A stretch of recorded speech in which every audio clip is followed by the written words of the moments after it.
performers. I said the same thing to Tina Knowles. You guys put in the work, and obviously the talent was there with your kids and your grandkids. What work did she put in? But that gumbo is what made me sick. I told you all I called the health department. It says, "Good morning, Erica. This is Justin with the Houston Health Department. I was calling to give you an update on the complaint filed against Mama Tina's Gumbo at the rodeo. In short, the temporary establishment was closed due to inaccuracy between their permit application and the actual food preparation they were conducting. We also discarded all gumbo on site due for the same reason, as well as the food being stored inside unapproved containers. And we cannot verify proper cooling methods for pre-cooked batches of gumbo. At this time, they are not allowed to operate until a new application is submitted. A health officer can verify proper food preparation on site, and the permit is approved and fees paid."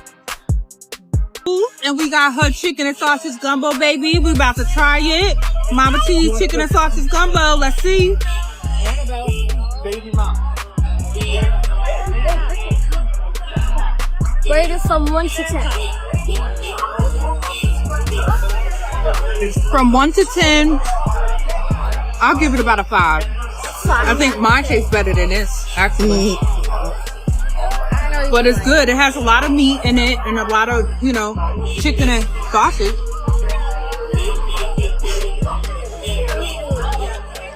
I give it a 5. Oh my God. This tastes like water. That they added some. You know the seasoning for noodles? That's what it tastes like, the noodle juice. It is bad. Oh Lord, please, I can't. All right, I gotta go. It stink. It smell like burnt fish stuff. Like burnt fish stuff with gravy. Because to me, I like to, but the smell is I can't even go through with taking a real taste. I'ma pass, and I'ma leave that shit for the dogs. I'ma set it over there where she can have her shit. It started with a bowl of gumbo, but somehow spiraled into accusations, internet chaos, and a fresh round of drama between Mathew Knowles and Tina Knowles. Just when you thought the legacy of Destiny's Child couldn't get any messier, a temporary food stand shutdown at the Houston rodeo has reignited old tensions. And now, whispers are swirling that Mathew might be subtly fueling a narrative that Tina's gumbo didn't just miss the mark. It made people sick. And if that wasn't enough, this all comes right after he publicly questioned her contributions to the very empire that made their daughter, Beyoncé, a global icon. Coincidence? The internet doesn't think so. It started with a bowl of gumbo, but somehow ended with people allegedly getting sick, a sudden shutdown, and Mathew Knowles throwing what many are calling very calculated shade at Tina Knowles. 1 minute, she's serving up a sold-out crowd at the Houston rodeo, and the next, the internet is flooded with complaints, health concerns, and resurfaced clips of her ex-husband questioning what she ever contributed to Destiny's Child. So now people are asking, is this really about gumbo, or is something deeper simmering beneath the surface? Because let's be clear, when Tina first announced her gumbo venture, it was giving moment. The hype was real, the lines were long, and customers were dropping nearly $30 a bowl just to get taste. Early reactions? Surprisingly solid. People were praising the flavor, the richness, the fact that it was packed with seafood and meat, and Tina herself was proudly saying it had been simmered for up to 18 hours. It felt exclusive, almost like you were buying into a piece of legacy. But then the tone started to shift. Slowly at first, a few side eyes here and there. Some folks, especially self-proclaimed gumbo purists, began questioning everything from the taste to the technique. Suddenly, it wasn't just good but pricey. It was this doesn't taste right, this isn't authentic, and even why does this feel more like soup than gumbo? And just like that, the narrative flipped from buzz to skepticism.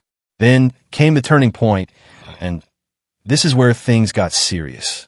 Complaints started rolling in, not just about taste, but about people allegedly getting sick after eating the gumbo. We're talking real reactions, people sharing their symptoms, connecting the dots, and pointing directly back to that stand. That's when the Houston Health Department stepped in. What they found wasn't just a minor issue, it raised eyebrows. There were concerns about where the food was actually being prepared, how it was being stored, and whether proper safety procedures were even being followed. And the way this unfolded, it wasn't just one problem, it was layers of things that didn't quite add up, creating this growing sense that something behind the scenes wasn't right. And now the stakes were completely different, because this wasn't about opinions anymore. This was about people's health. But here's where the story takes a turn that really got people talking. The stand gets shut down, and then somehow, it's back up and running in just 12 hours. 12 hours. Naturally, the internet had questions. A lot of them. People were confused, skeptical, and honestly a little suspicious. How does something serious enough to warrant a shutdown get resolved that quickly?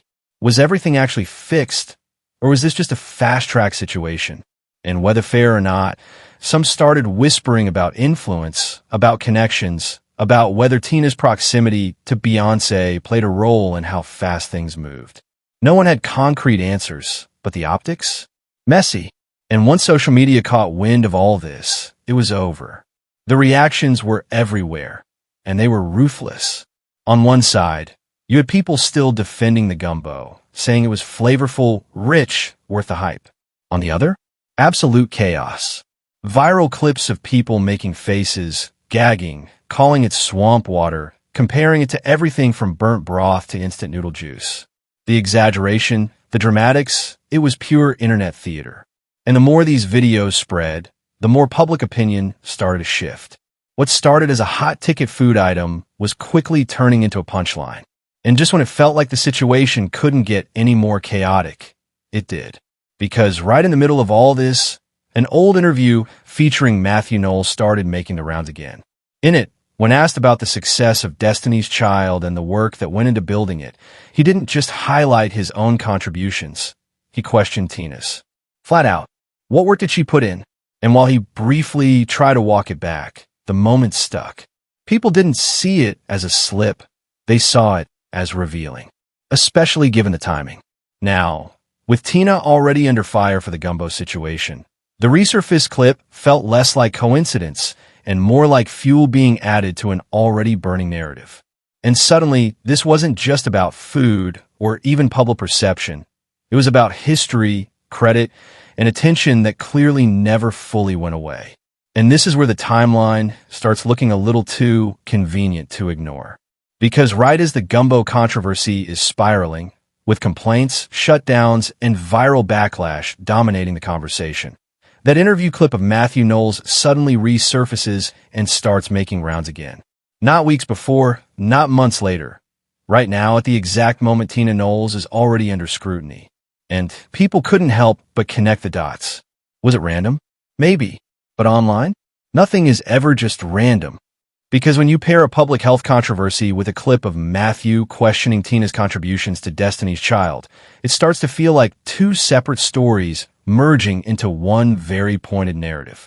And then came the whispers, unconfirmed, alleged, but definitely circulating, that Mathew wasn't exactly staying quiet behind the scenes.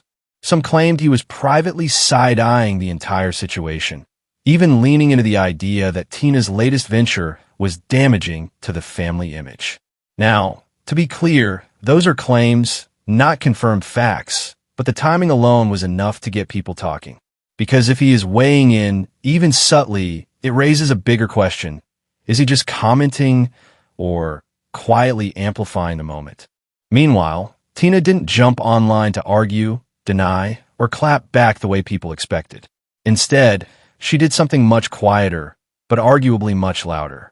She reposted a feature highlighting her legacy, her designs, her creative direction, her undeniable role in shaping the visual identity of Destiny's Child.